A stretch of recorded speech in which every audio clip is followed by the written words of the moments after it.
c'est parti pour le 4e résumé, et cette fois-ci, on part dans le sud de la France pour le Tour de la Provence 2021. Cette année est bien fournie par le démarrage de la saison de nombreux grands coureurs, à l'image de Arnaud Démare, Julien Alaphilippe, Warren Barguil, Bauke Mollema ou encore Enric Mas par exemple.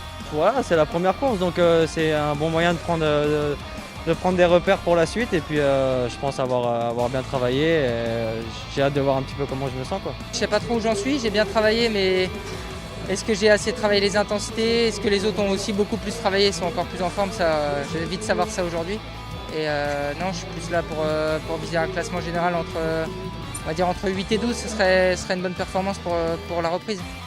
Cette année, 4 étapes vont se présenter avec 2 étapes taillées pour les sprinteurs, une pour les punchers et enfin la 3e, celle des grimpeurs au Mont Ventoux jusqu'au Chalet Reynard qui devrait faire une grande différence pour le classement général. La première étape se profile avec une arrivée promise aux baroudeurs, au vu du profil vallonné et au col de l'Espigoulier en début d'étape. Mais les sprinteurs ont également une chance de faire un résultat s'il y a regroupement dans le final. Lilian Calmejane et Delio Fernandez-Cruz vont partir en échappée. Il y aura pas mal de coureurs qui auront les fourmis dans les jambes. L'essentiel, c'est vraiment de se faire plaisir et en ayant les jambes que j'ai. Bon, c'est que la Marseillaise, c'était que la première course, mais à l'entraînement, ça se passe plutôt bien aussi. Je sais que sur ces courses-là, j'ai toujours joué devant, donc il n'y a pas de raison que ça change. Le Français Lilian Calmejane va prendre l'ascendant face à l'Espagnol et prendre les points des meilleurs grimpeurs. À 72 km de l'arrivée, le Français Rémi Cavagna va faire le forcing pour rattraper l'échappée. Même si Lilian Calmejane va réussir à prendre les points pour avoir le maillot du meilleur grimpeur à la fin de la journée. J'ai glané quelques points pour le maillot de meilleur grimpeur et pris quelques bonifs. Ça permet d'être placé au général et d'avoir demain sur une étape qui s'annonce très difficile, la voiture plutôt bien placée au cas où avec la pluie, tout ça. C'est jamais quelque chose de négatif. Si demain l'arrivée me convient bien aussi, avec les bonifs, on ne sait jamais. Donc c'est une journée très positive tout simplement. Et surprise, l'Italien Giulio Ciccone, suivi par Gianni Moscon, vont tenter de faire le trou avec le peloton. Mais c'était sans côté sur Julien Alaphilippe qui va rattraper les 2 fuyards pour une fin d'étape de folie.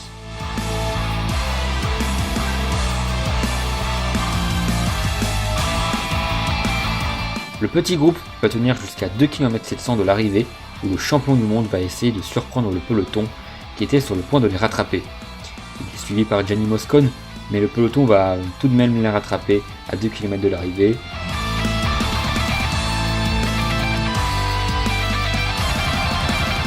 Nous aurons donc un sprinter qui va gagner cette étape. J'ai essayé, parce que c'était jouable encore jusqu'à tout proche de l'arrivée. Et après, avec le gros vent de côté, c'était plus judicieux de rester à l'avant. Ouais, ça s'est bien passé. Je pense qu'on a tout de suite roulé très fort pour essayer de creuser. On savait que les équipes de sprinters allaient essayer de rentrer, donc on ne s'est pas trop posé de questions. Et voilà, c'était une belle journée. Dans le final, Arnaud Démare, le champion de France, part de très loin. Il semble parti pour une victoire, mais c'était sans compter sur Davide Ballerini qui le déborde au dernier moment pour remporter la victoire.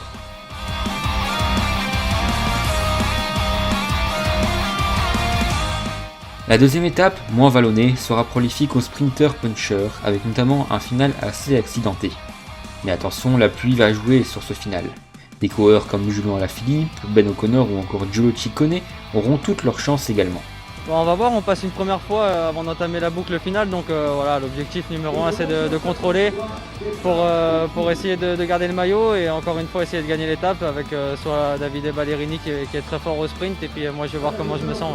Bah, déjà hier c'était chaud, tout le monde dit c'est sprint, mais voilà, avec 2600 mètres de dénivelé, avec les équipes qui veulent nous faire la peau, hein, BNB ont vite attaqué pour me mettre en difficulté. D'ailleurs, Deceuninck Quick-Step ont aussi vissé fort, donc voilà, je sais qu'on va vouloir me faire la peau, donc ça sera à nous de s'accrocher fort. Une échappée va se former avec Baptiste Bleyer, Samuel Leroux, Jérôme Cousin, Édouard Michael Grossou et Filippo Consa. Ce dernier va prendre énormément de points de la montagne dans cette étape. En effet, à 40 km de l'arrivée, l'Italien de la Lotto Soudal va tenter le pari de finir l'étape en solitaire. Malgré un incroyable numéro, l'échappée va se faire reprendre. Florian Vermeersch et Matteo Jorgensen tenteront de surprendre le peloton sans succès. Nous aurons donc un sprint massif dans cette arrivée d'étape.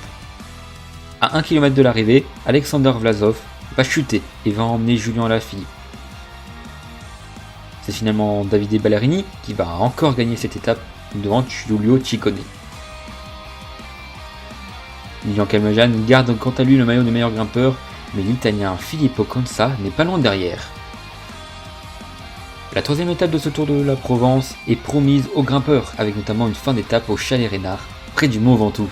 Cette étape convient évidemment à des grimpeurs comme Alexander Vlasov, Egan Bernal, Julian Alaphilippe, Félix Grossschartner, Patrick Conrad, Resu Serrada, Bauke Mollema ou encore Ivan Sosa, dont la Ineos a décidé d'en faire le leader attitré pour cette édition. Pour les chances françaises, on peut citer Rudy Mollard, Warren Barguil ou encore Aurélien Paré-Peintre, même s'ils sont en dessous de ceux cités précédemment. Ouais, non mais ça va être compliqué.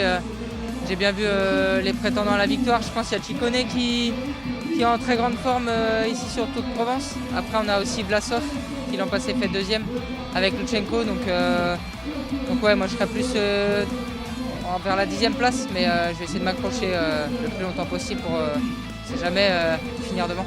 Ouais, je pense qu'on va avoir vraiment une course traditionnelle World Tour.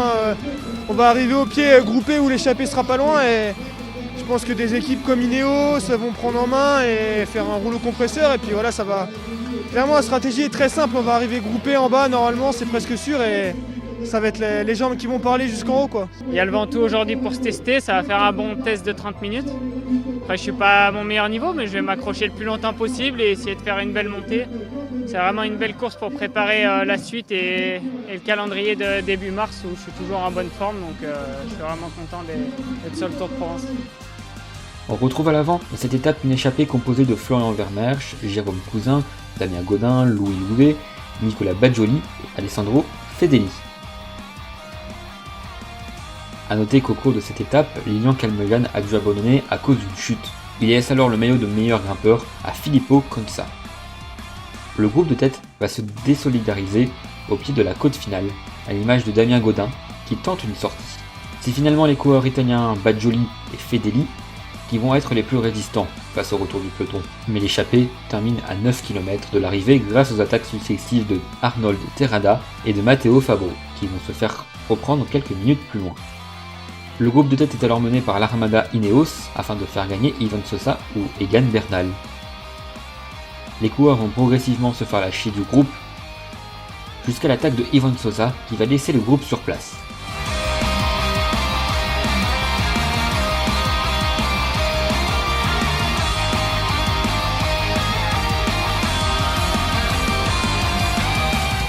Alexander Vlasov de la Astana va tenter de contrer le Colombien, mais celui-ci est également contré par Julian Alaphilippe et Egan Bernal.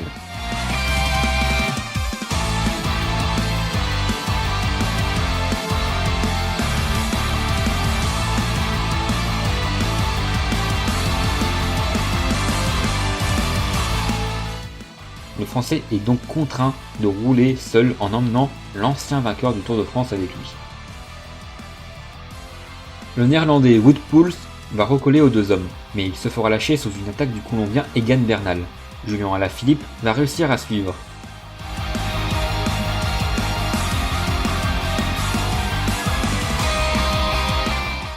Mais l'homme de tête est déjà trop loin et pourra savourer sa victoire.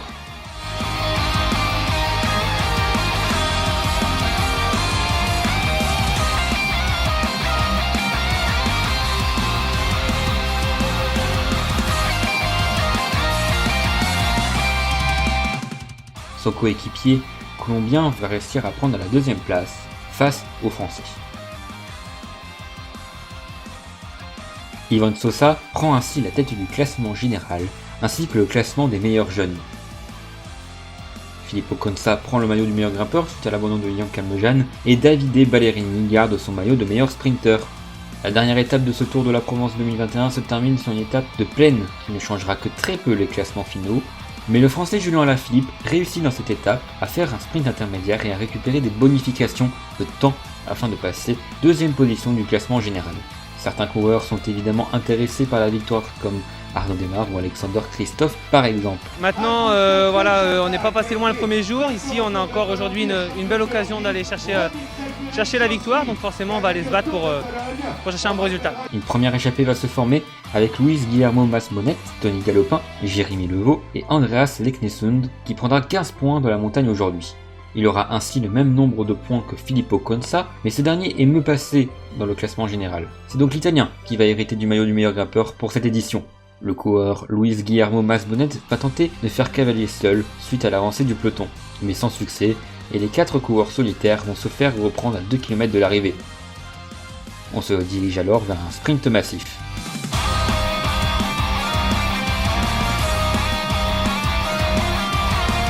Et après un sprint très serré, c'est l'Allemand Phil Bauhaus qui va remporter cette étape devant Davide Ballerini, encore lui, qui va garder son maillot de meilleur sprinter.